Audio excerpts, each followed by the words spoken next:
joining me today, Rich Ansell with Mahindra. And Rich, let's talk about what's new in the world of Mahindra. Sure. Well, we've just launched a new side-by-side. The way we describe it is it creates a whole new category in the side-by-side segment. It's got a box steel frame, a turbo diesel engine, steel body, solid axles, leaf springs. So it's a real heavy-duty player in the segment. What we found from farmers and ranchers is they've grown tired of plastic body side-by-sides that are inherently light-duty. They're belt-driven, and they just don't last if you're trying to work with them. And so what they love about Roxor is its durability and its capability. It can tow 3,500 pounds. It's just a real workhorse compared to a typical side-by-side. You know, just looking at it, it's got the style of like a little Jeep kind of a thing. Well, it's not.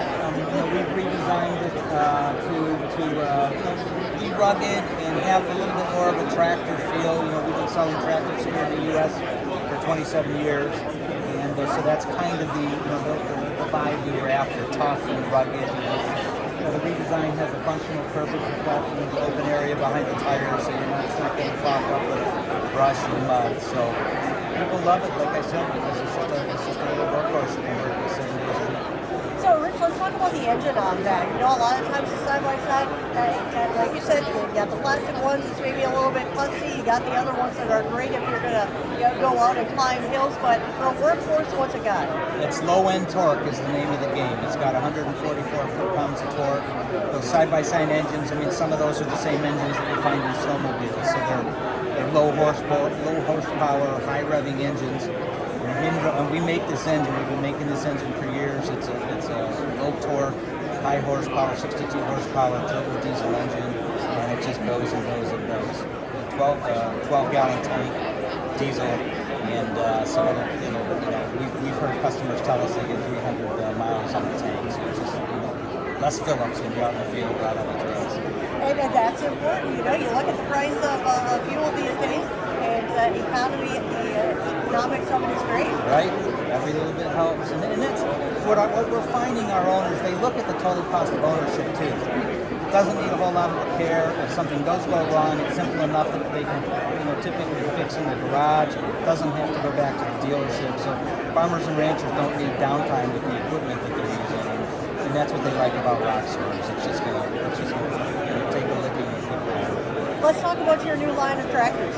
5100 is the line that we just launched a couple months ago. 45 horsepower, 55 horsepower, designed specifically for the U.S. market. So it's got some feature comforts like tilt steering and cup holders and that kind of thing. It's proving to be very popular. So, Richard, where is the Mahindra made? Well, Mahindra is Indian-based. The tractors come from India, Japan, and Korea. The Roxor is also based off an Indian vehicle. About 70% of the content comes from India, but it's assembled in Auburn Hills, Michigan, just outside of Detroit. So, got some locally made parts to it. We like to hear that. That's important. Exactly. And we've got 500 dealers spread out across the U.S. and Canada, so we've got a great dealer network. They're chomping at the bit to get Roxor. Right now, we're rolling it out to just the first 70 dealers, and then we'll roll it out further from there. So if folks want more information, do you have a website for them? Sure do. RoxorOffroad.com. And the tractor website is MahindraUSA.com. And there are links back and forth to both sites. Rich Ansell joining me today with Mahindra. Rich, thank you very much. Thank you. From the Alpha Ag Network, I'm Courtnay Doyle.